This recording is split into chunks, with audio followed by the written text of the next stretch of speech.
Good afternoon, everyone. Welcome to the webinar. I hand over to Mr. Sanjay Randhar. Hello, everyone. On behalf of GVFL and TiE Ahmedabad, I extend a very warm welcome to our guest and speaker, Brian Long, and his colleague, Cillian, and all the attendees for joining this webinar on taking your venture global. We are indeed very proud and happy to celebrate with you through this event the 30th year of our foundation as a venture capital firm based out of a non-metro city in India. GVFL was established in 1990 through an initiative of World Bank with Government of Gujarat as one of the first venture capital firms in India with a vision to support entrepreneurs and innovative ideas even much before the startup became a buzzword in this country. And we proudly look back at our journey of partnering with over 90 companies, several of them from non-metro locations. And we are very happy to share that many of them, like eInfochips, Axio Biosolutions, Decanet, etc., have really reached global scale, and they all gave very handsome returns to all our stakeholders as well. We are currently investing from our startup fund in technology-driven business models, and some of our investments like Viduli, which is a video analytics company, Securitech, which is a cybersecurity company, FarmSet, a cognitive data analytics company, Optimize, which is a very differentiated electro-optics company for defense applications, and several others are doing exceedingly well. We are very happy to see our portfolio growing. We are all aware that India has a very vibrant startup ecosystem, which continues to be third largest in the world. While Bangalore, Delhi, Bombay, they are all well-known startup destinations that get to hog all the limelight, I think, for startups' success in India. But tier 1 and tier 2 cities are now fast catching up, and they are now the new hotspots for innovations. The number of startups which have come up from tier 2 cities, tier 1 and 2 cities like Ahmedabad, Jaipur, Kochi, Kolkata, they have grown by almost 55% in the last 5 years, as compared to overall growth of about 12 to 15% in the Indian startup ecosystem. And we are witnessing very interesting trends as well in the startup ecosystem. The breadth and the depth of sectors has gone up. Besides the consumer-facing businesses of e-commerce and aggregation platforms, a large number are now enterprise startups, whether it is network security, business intelligence, data analytics, business process automation, etc., as also, in fintech, health tech, agri-tech, logistics, industrial, manufacturing, defense, aerospace. So there is an increase in breadth and depth of sectors in which Indian startups are now coming up. And they are all leveraging deep tech, AI, ML, IoT, blockchain, etc. to scale up. Also, one very interesting feature that I see is a positive outcome of this pandemic, which is otherwise hurting us all, is that adoption of technology has become far more simpler and easier. Now, businesses are more amenable to adopt technology. India, of course, we all know, is home to almost 30 unicorns now. And while the initial wave of unicorns came from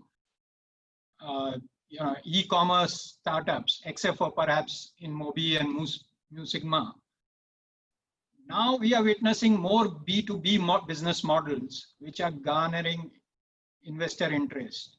And also they are gaining in valuations.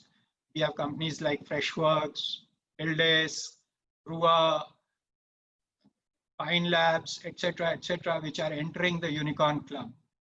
Yet, I see in the very peculiar thing in the Indian startup ecosystem, most of them are operating at Indian stage and not so much at the global level. I recall my visit to Israel, where I was amazed to see the approach of India, the startup ecosystem over there. You know, Israel is just a country with about 8 million population, perhaps, and almost the size of Ahmedabad, where GVFL is located. Unlike India, for them, there is absolutely no domestic market. And therefore, they build a product or a service which can be globally competitive right up front. And that's their clear vision up front, that they have to make it at the global stage. So today, despite the advantage of domestic demand and demography, more and more Indian startups are having aspirations to go global. And therefore, we thought to invite a person like Brian Long, who has been there and done that at a global stage.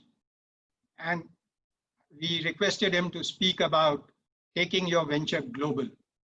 Brian, as you all know, is a co-founder and managing partner of Atlantic Bridge, with over 30 years of hands-on experience in technology sector in the US and Europe. Previously, Brian was founder and CEO of Seva Technologies for 10 years, which he took public on NASDAQ and LSE.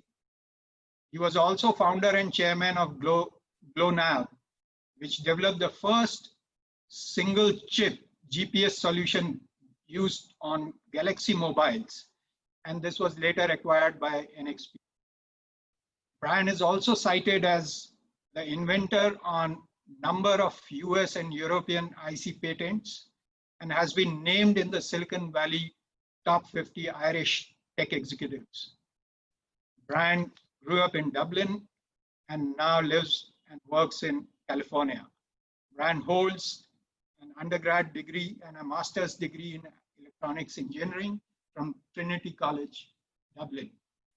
So I'll now request Brian to take over and give us insights on making a startup business globally competitive and to take the venture to a scale where it becomes attractive enough for acquisition by global companies or perhaps for listing at exchanges like NASDAQ and LSE. So welcome to the webinar, and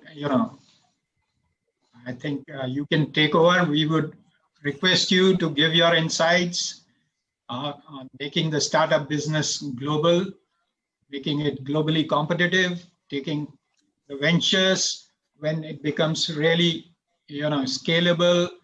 It comes to a level where there could be interest from global companies, or we could go for listing. So we have a large number of participants here waiting to hear from you. Thank you. Great. Okay, Sanjay, thank you for the introduction. And maybe I'll ask Killian to go to our first slide. Give you a little bit of background. So Brian Long is my name. I'm an engineer by background, and graduated from a master's degree in engineering, like a lot of, I guess, the audience, back in 1980, and then joined Bell Labs, AT&T, for a number of years in North Andover, and then moved to Digital Equipment Corporation in Shrewsbury, Massachusetts. I founded my first company in 1993 called Proliferation, which was a DSP and is a DSP company involved in artificial intelligence. And the CEVA's DSPs today are probably in probably 30 to 40% of all cell phones in the world. Brought that company public brought Goldman Sachs in first as an investor. So self-funded that company for a number of years, brought Goldman Sachs in as an investor, and then brought the company public in 2000, did a dual listing on the Nasdaq stock market and the London stock market, market cap at $2 billion. And then 2002/2003, we merged with a division of DSP Group in Israel, and the company's a public company today. And then back in 2003, I founded another company called GlowNav, which developed the first single chip GPS technology for the Samsung Galaxy phones. And that company we sold within 3 years to NXP, which folded into, the division folded into ST Microelectronics. And then in 2006, I founded Atlantic Bridge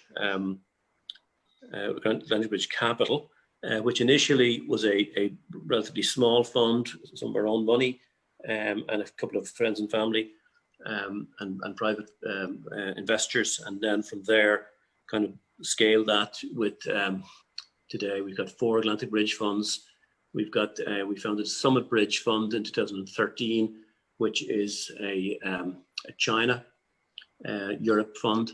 And then what we call a university fund in 2016, which is a seed fund. So we cover the globe in terms of, we've got US, Europe, and Asia. And we got funds in each location. We have about 60 portfolio companies. We have had 25 exits. We've had 5 IPOs, and we've got about $1 billion of assets under management. So it's grown significantly since the early days. Next slide. Just give you a little bit of background on my entrepreneurial start in life, I guess. As I said, I founded part of SIVA in 1993, and at that time, and I founded it in Ireland, and set up the first design center there. And that time was very difficult to get venture capital outside of Silicon Valley. So we started the company on $300,000 and self-funded the company for a number of years. So it was a semiconductor company, and we put a team together and basically started doing design contract services, initially for DEC, where I'd worked previously, and ST Microelectronics, and then with Texas Instruments and National Semiconductor and Motorola and the whole industry. So we built a very significant resource R&D center and portfolio products on a services basis, which was, we were paid quarterly upfront. So it was a really simple business model. But one of the clever things we did was we in all of those designs, we retained ownership of the intellectual property that we were developing. So we developed, quite often custom chips for these clients, but we kept the underlying intellectual property and we patented it. And on the basis of that, we were able to build a portfolio of products. And what we decided to do in 1996 was target the smartphone market, because it was pretty obvious at that time, to us at least, that a lot of the technologies like PDAs, if you remember the PDA products, Bluetooth, MP3 players, they were all kind of discrete products at the time, and they were all starting to converge on the smartphone. And we decided to start an integration strategy to build those IP blocks and then license them into the industry and build SoCs for the smartphone industry. So that worked extremely well, and we built a nice license business and royalty business. We, as I said, ran the company without any investment for those 7 years, and then Goldman Sachs came in as an investor in the company in 1998, which is our first investment and our only external investment. And then we brought the company public on the Nasdaq and London stock markets, dual listing, with Goldman Sachs as the lead underwriter. And then we had Morgan Stanley with a number of other banks on the deal. And then, as I said, we merged the company in 2002/2003 with a division of SIVA, which gave us very strong DSP technology. So some of the lessons I learned from that experience: one, we had and always kept a very simple board. So we 3 members of our board in the early days, and then Goldman joined. When I negotiated with Goldman to invest, the last part of the negotiation was you can invest in the company, but this is the director I want from your company on my board. And I actually handpicked the guy I wanted on the board, who I felt could help us position our IPO. So we were very particular about getting people on our board who could really help the company, and I think that's a strong lesson. The other lesson was that the controlling and owning our intellectual property was critical. No dilution, no compromise in ownership, and it gave us very defensible technology and gave us a very, very deep portfolio of technology. We had, because we self-funded the company for initial stages, we didn't have a huge burn. We had virtually no equity dilution for the first number of years of the company, and as a consequence, the insiders owned a big piece of this company going into the IPO. And then Goldman Sachs was a coup as well for us, because getting them in as investors, they weren't offering us the highest valuation going in, but they were the company that were the best in the industry at underwriting an IPO. And of course, the fact that they were investors in the company through their VC fund, and they were underwriting the IPO, meant that we got more than good service from them in terms of not just up to the IPO, but post-IPO. The research coverage was superb. The sales coverage was superb. The roadshows we did with them post-IPO were fantastic, and really important when people are looking at IPOs, that they don't just get charmed by a bank going in on the IPO, which is huge fees for the bank, but it's also important that you think of the post-IPO. Are you big enough to get the research coverage you want from a big bank and stay profiled with the investors? So the other interesting thing from part of CEVA is that there was a lot of spin-out companies. A lot of people made money on that IPO because, as I said, we owned a lot of the company, and stock options as a consequence were worth a lot of money. So we had about 16 spin-outs, I guess, and various degrees of success, but some of them that we were involved with personally as a fund later. GlowNav I mentioned. I took some of the GPS technology for GlowNav from CEVA, and then married that with another company. Movidius developed one of the first edge AI devices in the industry. We sold that to Intel. Decawave, doing location technology, ultra wideband location technology, just recently sold to Qorvo. And then Habana, a very high profile company, spin out from CEVA as well, sold to Intel recently for $2 billion. So a lot of success came out of the history of CEVA. Today it's a public company. It's again pretty much a cash cow company, very big royalties and good licensing business. So with that, I'll move to the next slide on Atlantic Bridge, and talk a little bit about what we're doing today. So Atlantic Bridge is a global fund. We have funds in US, Europe, and China. We have offices in Palo Alto, in London, in Dublin, in Munich, in Paris, and in Beijing. And we have a team which is very entrepreneurial and very high in operational skills. The company, the fund, I guess, portfolio of funds has got, I think in the industry, exceptional cross-border expertise. We have these divisions around the world because we know our portfolio companies want to scale globally, and we having a network globally helps them with relationships with customers, with network and so on. And we add, we think, significant value. As a consequence, of course, our returns are very strong. So we're seeing across the board, every year between 22-25% IRR.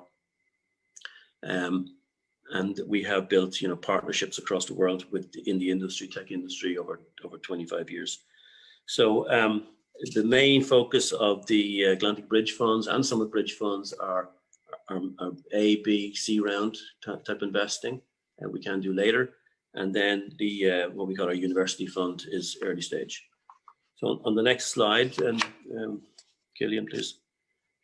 Just to give you a picture of the funds we have. So we've got 4 Atlantic Bridge funds, which are focused primarily in Europe and US investing. We have Summit Bridge 1 and 2, which are primarily European, China investing with some US. And then we have 2 seed funds, University Fund 1 and 2, which are early stage. We have, as I said, 60 portfolio companies today. We have $1 billion of assets under management, and we have fresh cash in our funds today of about $450 million. So we're actively looking for good investments and good opportunities globally. The next slide. Our strategy is what we call our bridge model. You know, coming as I did, coming from Ireland and working in the United States for so long, realized, of course, it's very easy to realize that you come from Ireland, that you've no market domestically, and that you've got to get into a big market. So the idea of building bridges into the United States and then into China is pretty logical for somebody coming from a place with 5 million people. India is a little different, I guess, but we think it was a great lesson for us that we from day one have always looked globally to scale our companies. So the whole goal here is to build companies of scale. We're not interested in companies that just think domestically. We want to look for companies that want to be global. We have an international footprint with relationships around the world. So if you look at some of the things we've done, you know, in co-investor relationships, we have, you know, a multitude of funds around the world that co-invest with us. We have a lot of strategic corporate relationships, and not just companies co-investing with us, but in many cases we have sold companies to, you know, Intel, Dell, Hewlett-Packard, Apple, and there are teams of senior executives working in those companies who worked for us, and so we got friends in these companies, and that's happened over a long number of years, and we have, you know, very, very close ties with many of those people, and many of them made a lot of money with us. We have you know, plenty of partnerships and investor relationships as well. So some of our limited partners who, you know, are extremely large funds can co-invest with us as well, and you know, that is sometimes very helpful, particularly for late stage funding when the for example, Sambonova, one of our investments, has just raised money at $2.5 billion. You know, when the checks get that big, it's nice to be able to pull in one of your LPs, and they can write a big check and get involved at that level. So it's that's worked very well for us, and we have, you know, the ability, we think, to scale companies. The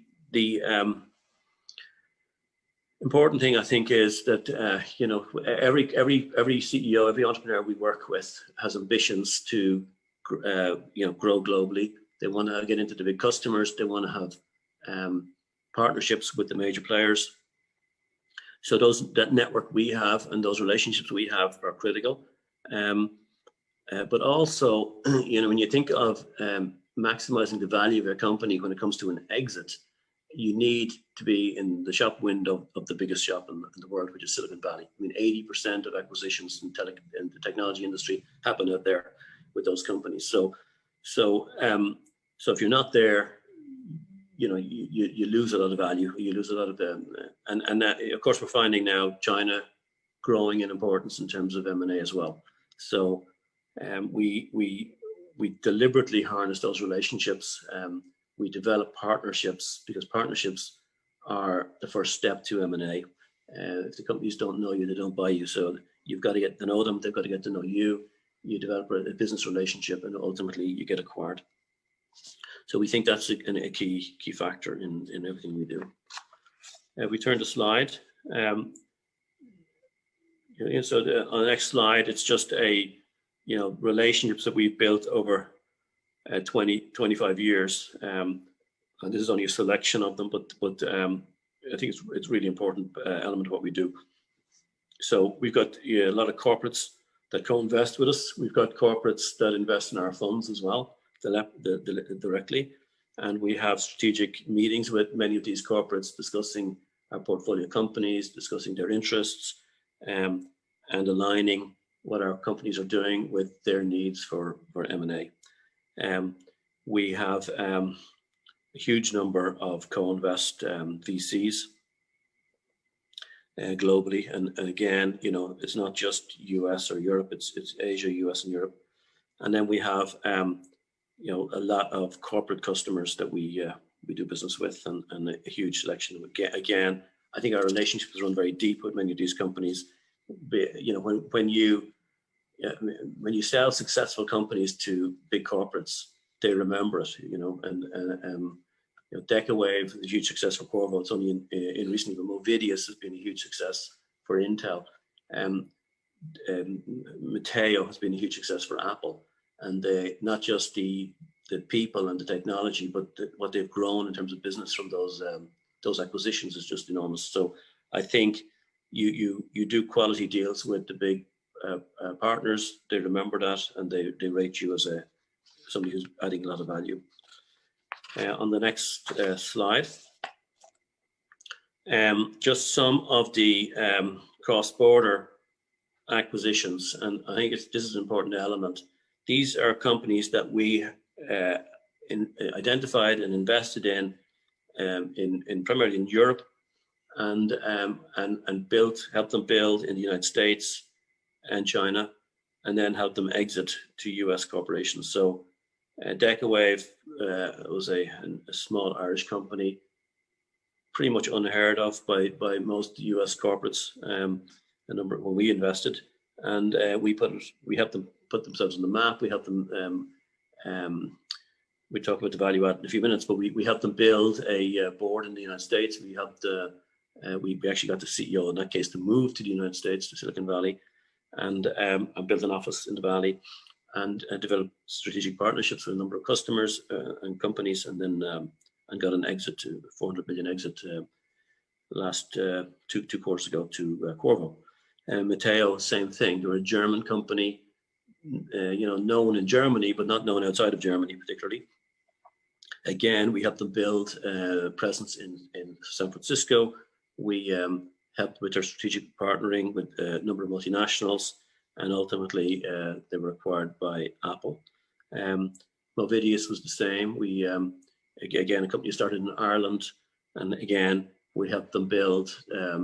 In that case, we brought in a US CEO, we brought in a US board, a US chairman, and brought in some really strong know-how onto that board, guys like Dan Darwerpool and so on, and really got the company from an unknown situation to a really top player in AI for Edge. So you know, lots of examples of companies that we were able to take from places that are, you know, pretty much unknown parts of Europe, and bring them to the US, and in that case, and in some cases China, and help them scale and exit and maximize value. So that's just a couple of examples. And the next slide. This is kind of highlighting some of our portfolio companies that we're currently invested in, and the kind of sectors that we focus on. And as I said, we invest worldwide, but we are very focused domain-wise. So clearly, some of the hotter areas for us in the tech sector, smart edge devices, really important for Industry 4.0, for IoT. And of course, we're heavily involved in semis as well. Real-time big data for enterprise cloud and multi-cloud, for all of the vertical SaaS models, and for the big data analytics, artificial intelligence going everywhere, machine learning, autonomous systems, you know, and vertical use cases of AI is going to be very important for us. And then security and cybersecurity and real-time detection, and the growing complexity of systems and networks and cloud, multi-cloud, making that job much more complex. So a lot of focus there. So we've got some, we think really interesting kind of game-changing companies. Companies like Sambanova, mentioned to doing AI compute for the data center. We see companies like Intel being disrupted at the moment. We see the workloads in the data center changing to much more data intensive, much more AI ML focused, and companies like Sambanova doing a configurable processing cores that can be reconfigured depending on which algorithms you're solving for. Movidius, one of the first edge compute companies in the same area. Sentient, we'll talk about later, but doing AI at the edge, doing voice recognition, and so on. There's lots of interesting companies here, but the important thing is that we focus on high growth sectors. We focus on very large markets. We look for teams with technology leadership and defensible technology and patented technology if possible. We look for management teams that can scale globally and internationally. We want to work with boards we can work with. So, we're very focused, and we advise entrepreneurs to be very focused on who you invite onto your board. Don't always go for the highest valuation from an investor. Go for the investor that can really help you grow. And then the important thing is the plan you start with, whatever business plan you start with in your business is not the plan you'll end up with. So you've got to be dynamic. You've got to take your opportunities. You've got to learn from your customers and your board and the experience around you. And it's really a journey you're going on, and it's one that you should enjoy, but you should be not afraid of change. Next slide. So our track record in cross-border value add is kind of, we think, very important. Our team are former entrepreneurs, all with operational experience, and we think they can add a lot of value to our portfolio companies and our management teams. So the kind of examples here, just a number of them here, but this is not in any way an exaggeration. I know all VCs say they add value, but we have deep operational experience. But team building, I think, is key. Particularly if you're looking, if you're in India and you want to build in the Valley and you want to build in China, how do you get the right teams together and so on. We have done a lot of headhunting and a lot of team building, and building up management teams. Relationships with customers and investors, international investors and international customers is a key value add from our side. Our understanding of markets and our presence in all of the markets is important. Our LPs also add to that. We have, for example, in the China market, it's important to have good cover from government, and we have CIC, China Investment Corporation, as one of our LPs, and we have very, very strong relationships there for a number of years, and we can call on those people to help us in the China market. And then helping with company strategy and ultimately helping optimize exits and M&A deals and IPO deals, kind of our forte. So just some examples here. We've done everything. Movidius, we totally built the management team. We hired a CEO, CSO, CMO. We hired a board. We brought in about 4 high-profile angel investors onto the board who had lots of experience in processing. We also introduced them into the China market. They were the first company to develop autonomous flying for drones with DJI, and we introduced them to DJI, and also the Hike Vision for intelligent security. So we that's just one example, but we've done that repeatedly with other companies depending on their need. So that's a little bit on Atlantic Bridge. What I'd like to talk about now is some of the technology trends and sector focus that we have as a fund and what we see as exciting in the industry. And this slide is really sort of talking about the disruptions in the industry, and we've a history of this in the 70s. semiconductors and computing and networking, internet and mobile connected devices, and now what we're calling deep technology, which is big data, AI driven to a large extent. It's machine to machine processing and data flowing. It's multiplying the amount of data radically. It's things like blockchain and cybersecurity and robotics and so on. So lots of kind of new things happening, and happening against the background of another kind of change, which is the end of kind of Moore's law, and I don't know Moore's law and Denard's law, but Moore's law was basically saying that every 18 months you had a new generation of CMOS technology, which doubled the performance of your technology, or the speed of your processing, or bandwidth, and Denard's law said, and that at the same time you could have the power per transistor. So you had this very nice driver of technology for 40 years, which was shrinking CMOS technologies and shrinking power, and being able to get more and more transistors and more power into your devices. That's coming to an end for a lot of reasons, but today there's only three fabrication plants in the world that can do state-of-the-art CMOS technology at 5 nanometer. There's diminishing returns on from Denard's law, because the geometries are so small and the gate lengths are so small in these transistors that you're talking about atoms of width, and the physics tells you that has to come to an end. But also, as you shrink transistors, the leakage increases and the leakage power increases, so you get diminishing returns from power as well. So assuming that's the case, then you're looking to do all these new things: artificial intelligence, huge amounts of data compute, and so on. And you're much more dependent now on new architectures to fill the gap in performance, and not depending as much on processing power from the CMOS technologies.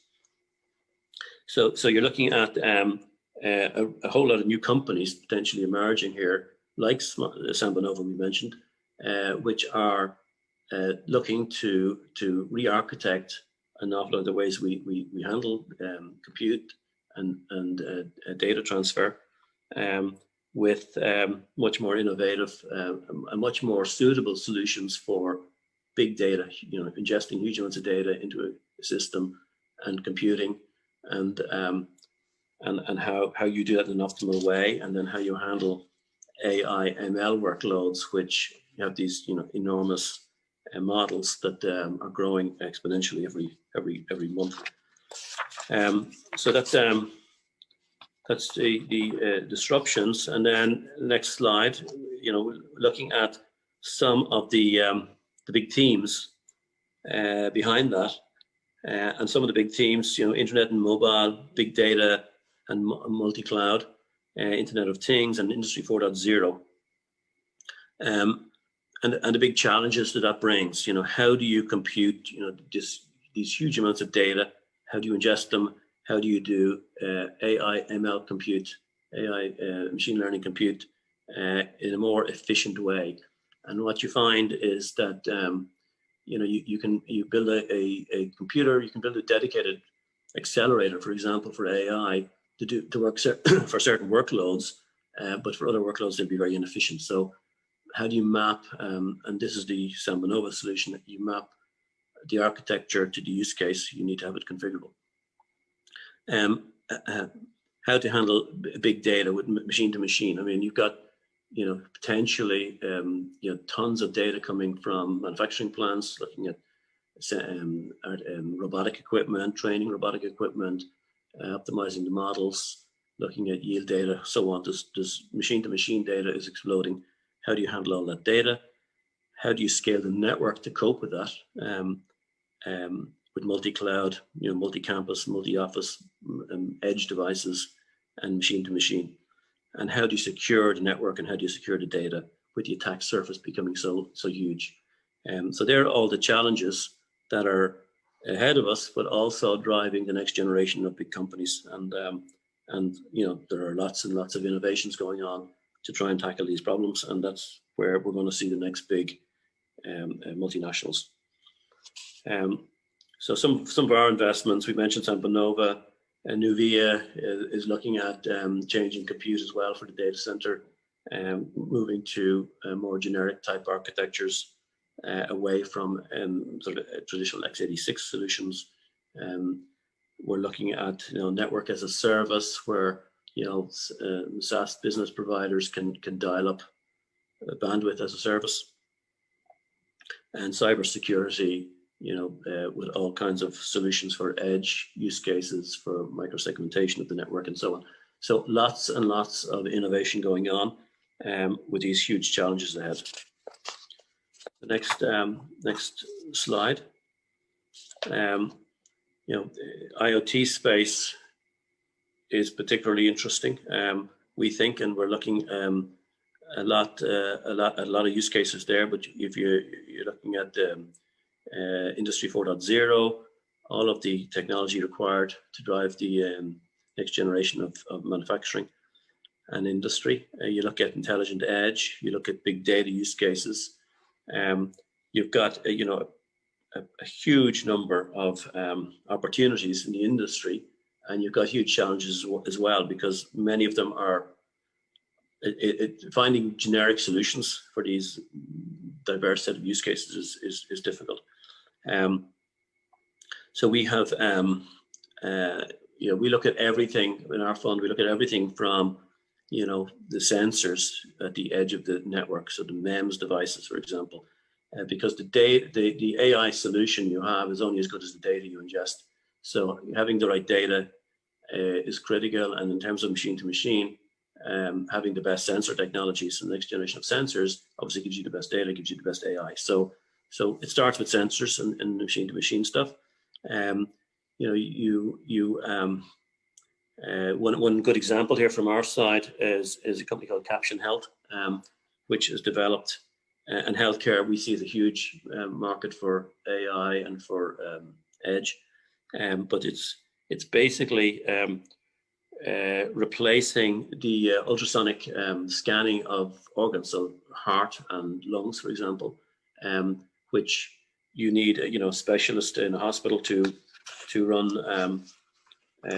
those scans. Those tests are very difficult to do, and the idea of this company is that they built an artificial intelligence model to effectively robotically take the scan and take a good image, and it can recognize a good image of your heart, for example, and could do all the measurements automatically on blood flow and so on. Now you think of that use case. In the old days, you went into a hospital. You still go to a hospital. You wait for 2 weeks. You get a stenographer to do a scan. It goes to the heart specialist. He looks at the results, and you get results in a month. In this case, you have a piece of equipment that's automated, that an unqualified person can run. In fact, I learned how to use it in about 60 seconds, and took heart scans with it. And so it's something that any medical practitioner, any nurse, or any point of care center can have. You can walk in, you can get a heart scan, and get very sophisticated measurements. The data sent down the network to a cardiologist, and comes back with results, and it can be all online. And it's finding particular use today because with the coronavirus, the most common source of death from coronavirus is a heart attack. So they've discovered when you go to ICU, you need to get a heart scan, and getting a heart scan in a hospital means bringing somebody from ICU into a specialist room to get a heart scan. With this technology, the one person in the ICU can do the heart scan without having to move the patient anywhere. So this company, for example, is one of the companies that's doing really well in the coronavirus environment, but it's one example of the kind of use case that you're seeing in medicine that we think is really compelling. Next slide.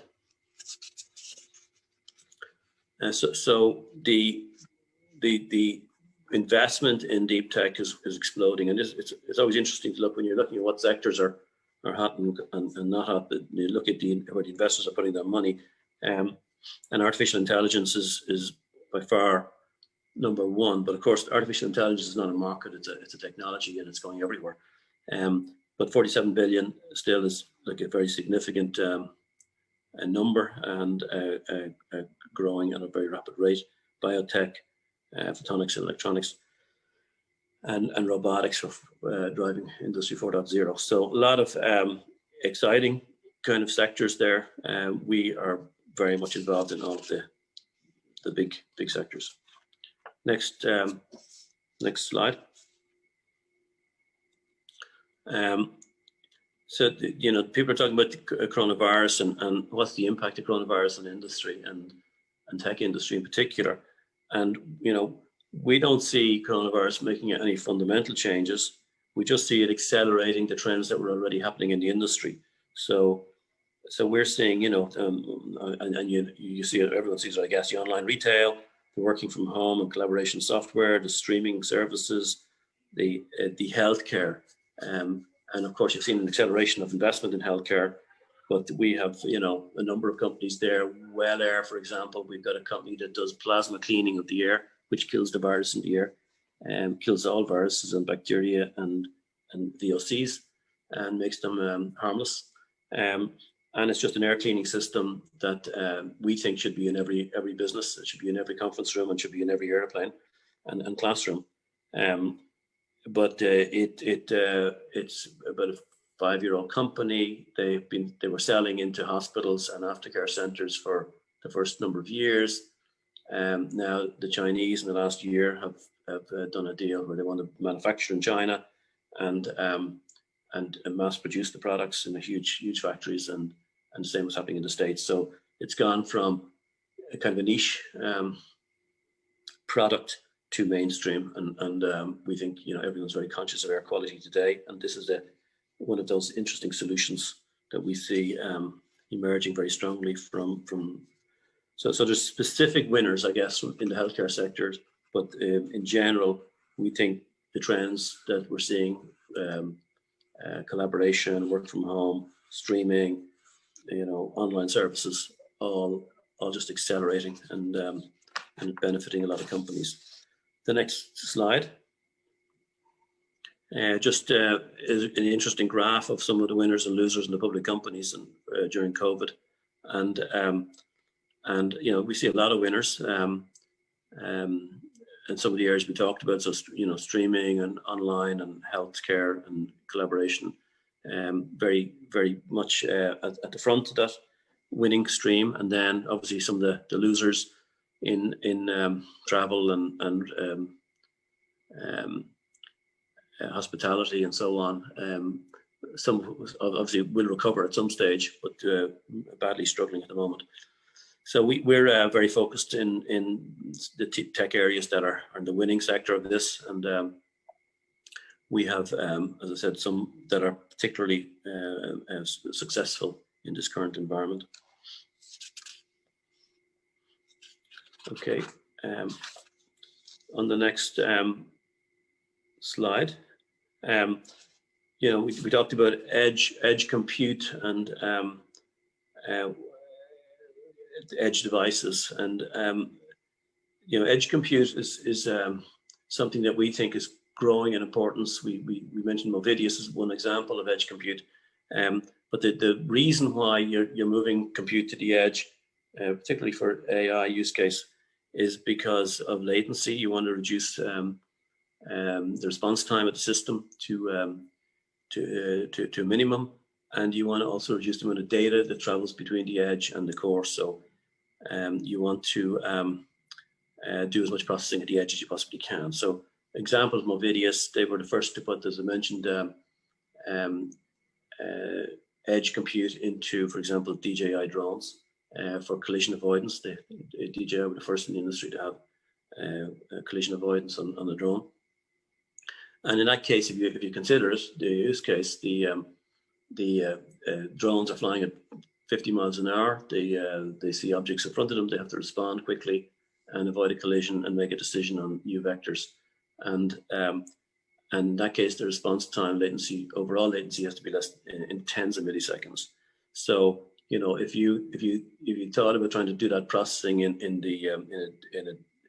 a data center somewhere, you by the time you get all the vision data down the channel and you process it and you get it back, you're probably crashed. So you've got to have edge compute for that use case and edge AI, and that was one of the use cases for Movidius. We've also had a Habana in the same kind of area, and we're very focused in this area. One of the things we've learned in this area is that the solutions you come to market with for the edge need to be complete solutions. You've got to have the hardware if you're doing very low power, very high efficiency AI compute. You've got to have the software, you've got to have the AI models, and you have to be able to train those models. Because the kind of customers in general that need this stuff are not that sophisticated in technology. Their expertise is somewhere else. So they typically need you to come with a pretty much complete solution, and don't expect the customers, or 90% of the customers, except the largest, of course, to have the know-how or the expertise to go develop a lot of this stuff themselves. So an example is a company we're looking at the moment doing a genomic sequencing and analysis, and they're trying to build basically a sequencer which is on a desktop, which you can go to get a genomic sequencing done and get the analysis done post-processed. And they want to do it, at very, very high speed, very low power. And again, those companies are, great use cases, very high growth market, but the customer does not have the sophistication to build a model, to train the model. They have the data, but they don't have the expertise in-house. So, the company we're dealing with is building the microprocessor and hardware for the compute, is building the software, building the models and training the models, and pretty much doing everything for the customers. So that we think a really interesting market. We've got a couple of investments there. Sentient is another company that we have invested in recently, doing voice recognition on the geophone, which is a big play in India. And that they have done again the same thing. They've developed very, very low power, very highly integrated hardware solution. They built the software on top. They built the models, the neural nets and the AI models, and trained them. And that's very successful for phones, for earbuds, for speakers, and so on. Okay, then the next slide, artificial intelligence. I mentioned, artificial intelligence is not a market; it's a technology, and it's going absolutely everywhere.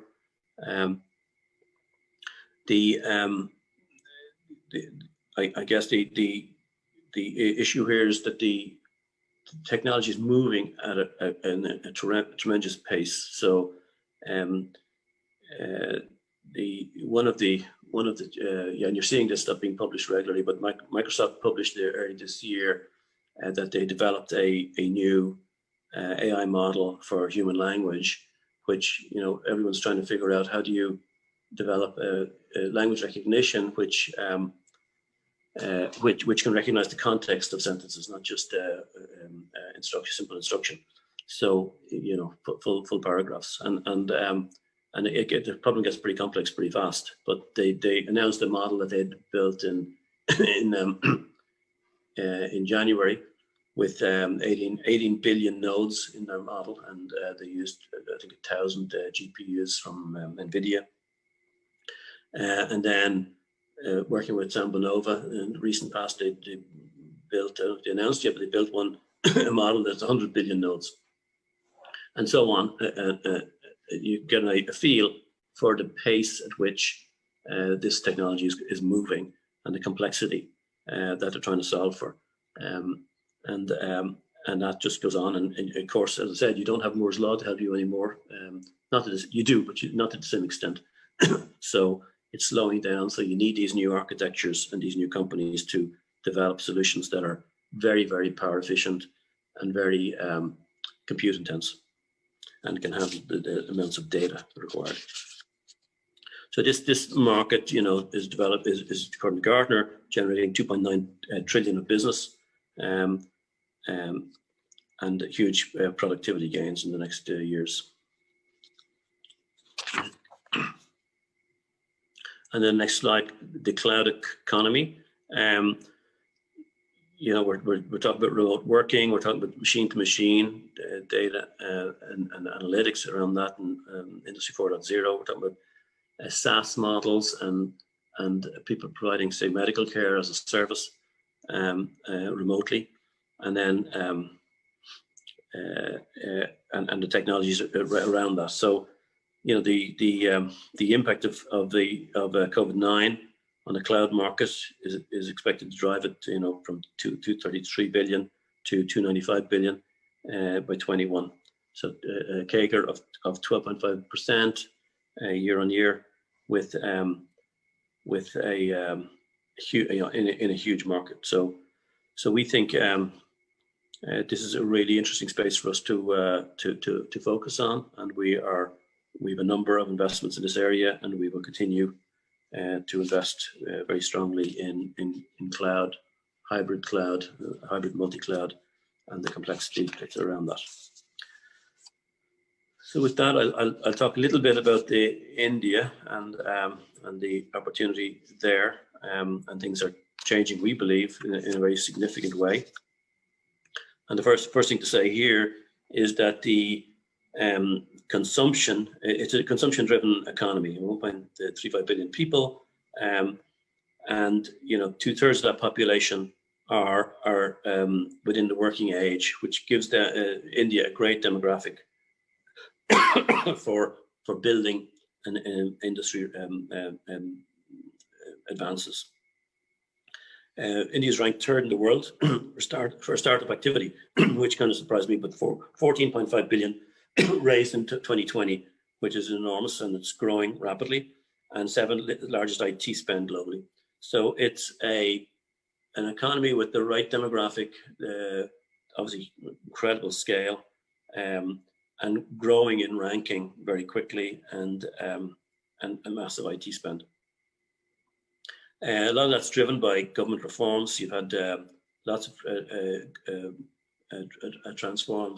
government changes in the recent past, and particularly we think in the telco sector, becoming potentially a telco leader.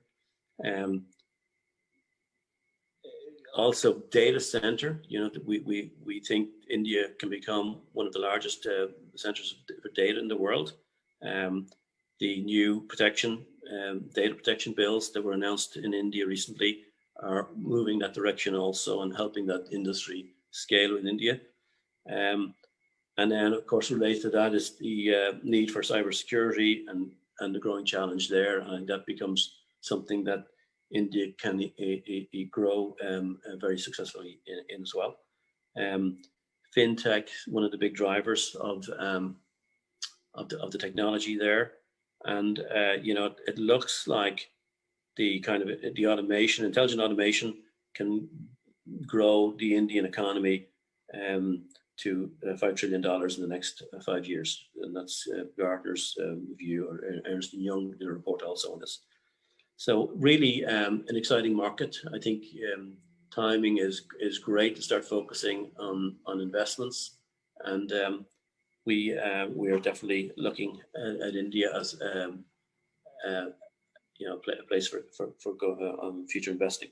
One of the advantages India has also is a bit like the Irish. There's Ireland's population of 5 million, totally different extreme, but there's 40 million Irish Americans, and so Irish entrepreneurs find it very easy to integrate and to relate to US corporates and get into the ecosystem in the US, which is a huge advantage.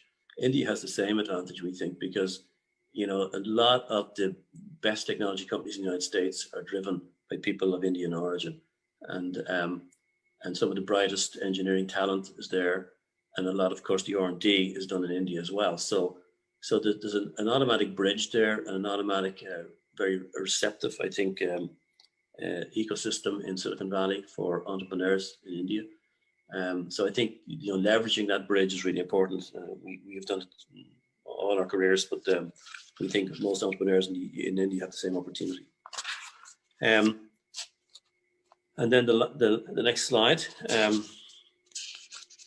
just a good example, we think, of an interesting investment that's happened recently in India in the telco space.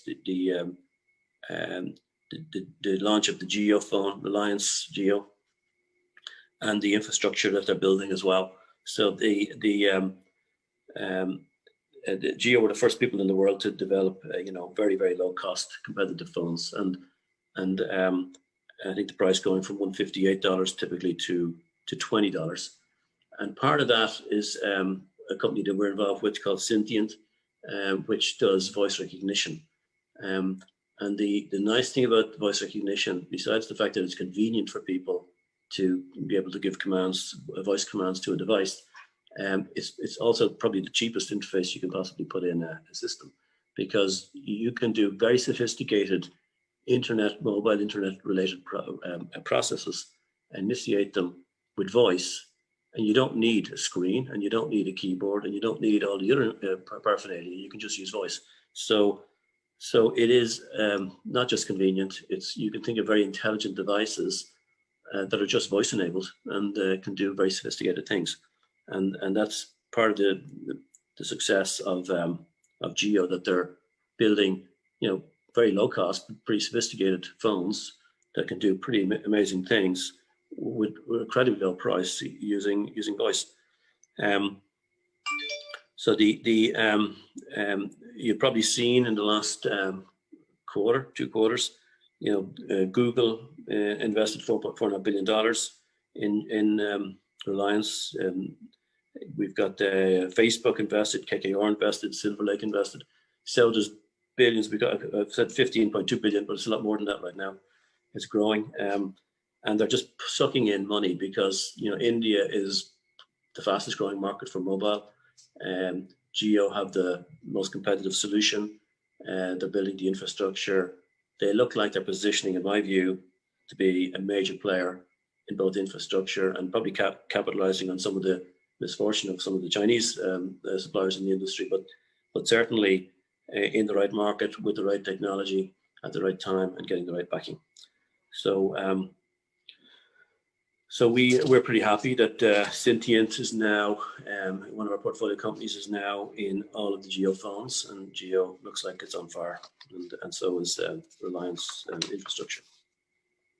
So with that then, just to summarize, Atlantic Bridge is a global investor.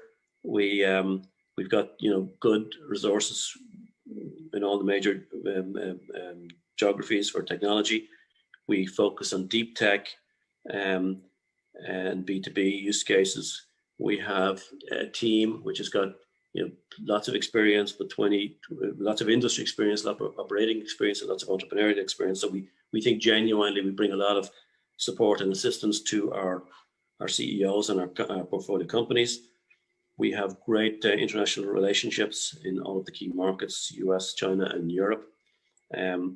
And senior level experience. We have regular meetings with the major corporations to talk about next generation technologies and what we're offering. We are building brand, I guess. We're not one of the top Sand Hill Road funds, but we are certainly building, and you build on success basically. And we think we don't know of other funds that have done the same job we've done in cross-border investing. We see lots of big funds in Sand Hill Road that focus primarily on the West Coast, and we see lots of funds around Europe, but we don't see funds that have presence in these geographies that we have. And we have weekly meetings with all of the teams in all of the geographies to look at the best investments and the opportunities for our companies.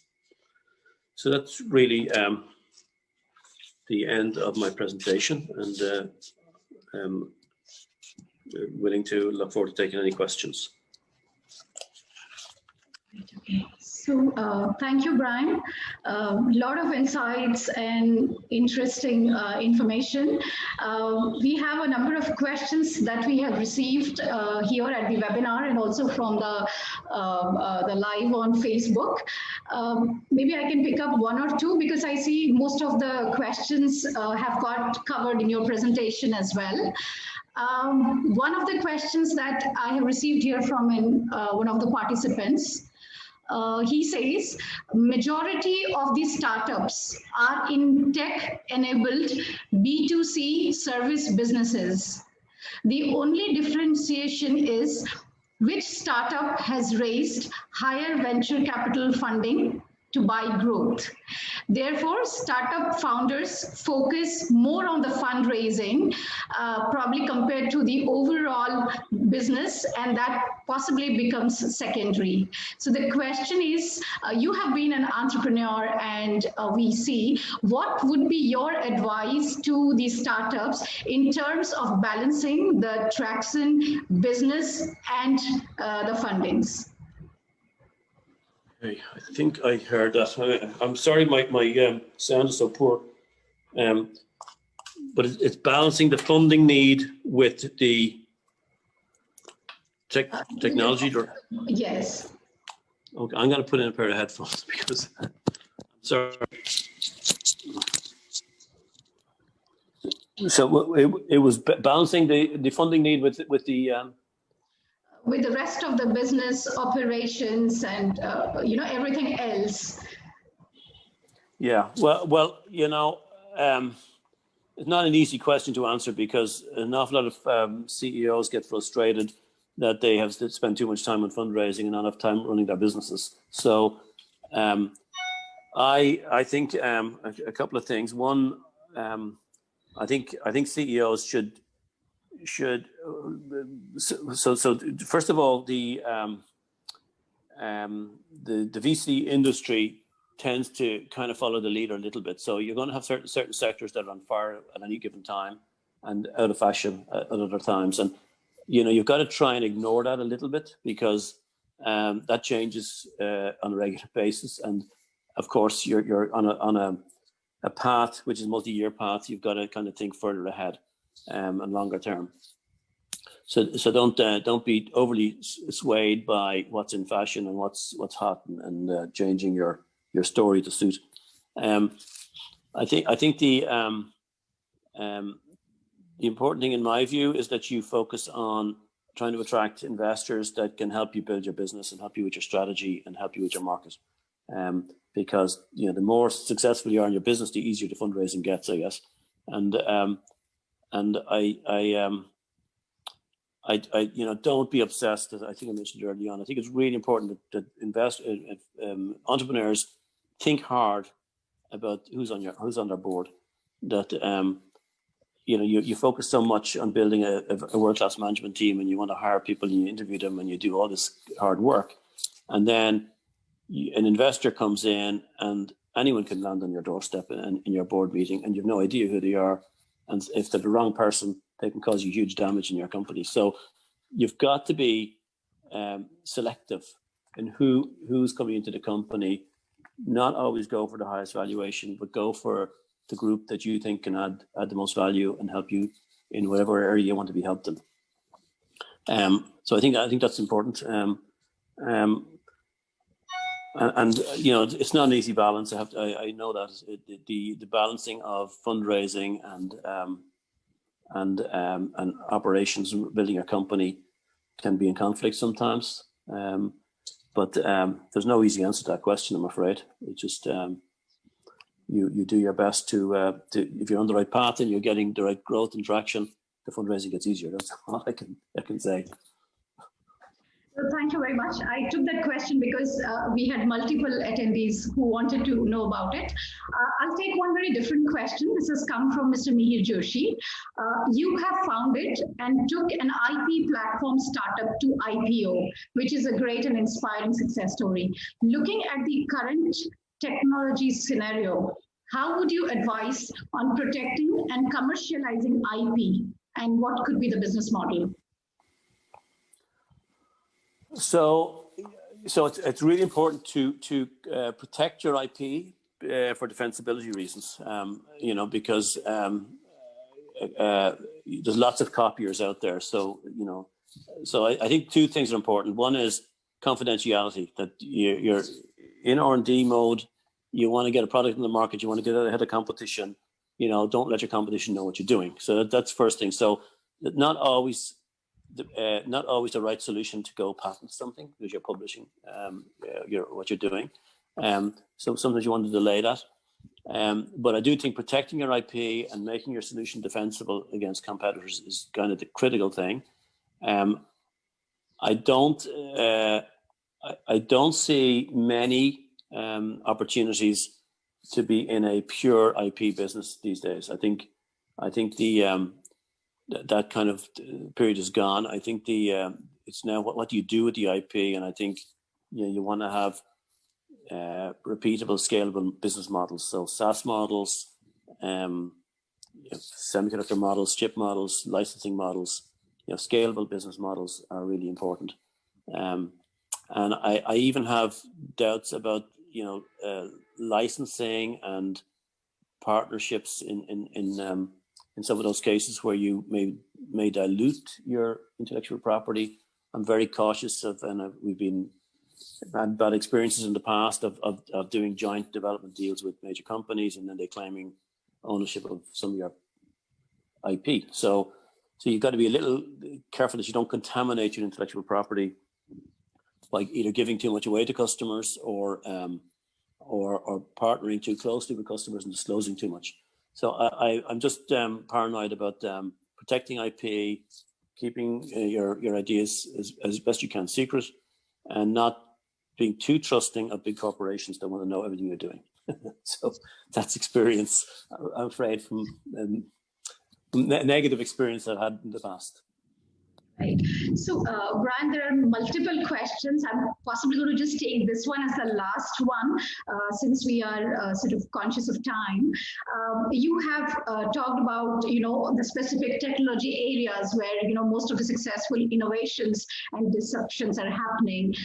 So it's more like if there's anything additional of where you are likely to invest.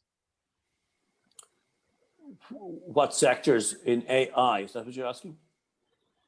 Yeah, which areas would you look to invest? You mentioned about various technology areas, which has all these disruptions and innovations that is taking place. Yeah. What are those specific areas that you would look, invest in? Yeah. Yes. Yeah.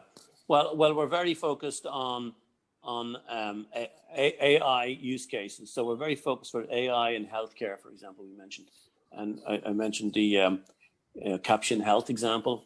But you can think of so many uses for AI in healthcare, robotics, and being used in operations. You can use all kinds of scanners and diagnostics. And the idea that, you can have sensors in cell phones, that you can monitor patients online, and you can have services online, medical services online that can be, incredibly effective with the right technology at the patient end and the right experts on the other end of the network. So there's so many AI use cases, we think, in healthcare. Fintech is another big sector for us. We think, it's but banking and insurance, these are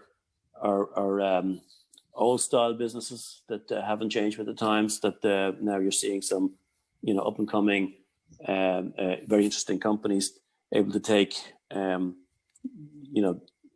much more data, ingest much more data, and measure things like risk around insurance or risk around loaning money much more precisely, understand customers' needs, with mobile banking, get to know the customer, and have the data that they can offer you a loan when your bank draft is overdrawn or whatever. All those kinds of convenience things for customers and better data analytics for the bank and the insurance company gives much better results. So we think fintech is a very hot one. Industry 4.0, and the amount of data there and how you handle that data and how you handle the security around it, I think are all areas that we're focused on. So not one answer there. I think a lot of interesting sectors. Thank you, Brian. Over to Mr. Saurabh Mehta for closing remarks, sir. This is Saurabh. I'm a president of TiE Ahmedabad. First of all, thank you very much for your time. I don't know what exactly, if you're in Silicon Valley, I think it's in the middle of the night. So yes. So thank you very much for taking time out at inconvenient. But I think being a tech guy, I think nights don't matter to us. Mostly we work at nights. I mean, I've done that a long time. I used to work at nights. Yeah, I started out with, I started out similarly to you. One of my first companies was called Computer Integrated Manufacturing and Control. So it was very, very, very refreshing to hear somebody talking about tech and not about e-commerce and numbers and how many millions of customers you make to buy customers, etc., etc. I think that was a great talk, and I think it will, give something to entrepreneurs who think about technology, because what is happening today is a lot of people and a lot of young kids and young entrepreneurs only think about the e-commerce and getting those million customers and having $20 million to fund get a million customers kind of thing, and not work and focus on tech and deep tech, especially in India. All this unicorns and happening. So I think it was wonderful. The other part of it, I think a big takeaway was building teams and building tech-centric teams, and the tech-centric teams and where the valuation would be maximum, so move the company there. So that I think is also another very, very big takeaway that's gonna, from this talk. And the third thing is, there is something called Make in India. So for Atlantic Bridge, there might be very, very interesting opportunities coming up in India, because the other day, just surprisingly, the other day I heard some young guys talking about making a similar product like GitHub for Indian startups, for Indian companies to have their code in India, because all the data, all the code remains in India with our new data policy and all that. So, there are people with such ideas coming up, pure tech ideas coming up, deep tech ideas coming up, machine learning, etc. And I think India is going to be a very exciting space for you and Atlantic Bridge and for everybody. And for GVFL, obviously, we are working with GVFL. TiE Ahmedabad and GVFL are working very closely on this to promote entrepreneurship in Ahmedabad and around this region. And TiE as an organization across India has promoted multiple companies in deep tech and other places, and especially some of the unicorns from India in that. So thank you very much once again, for your time and for the insights you have given us.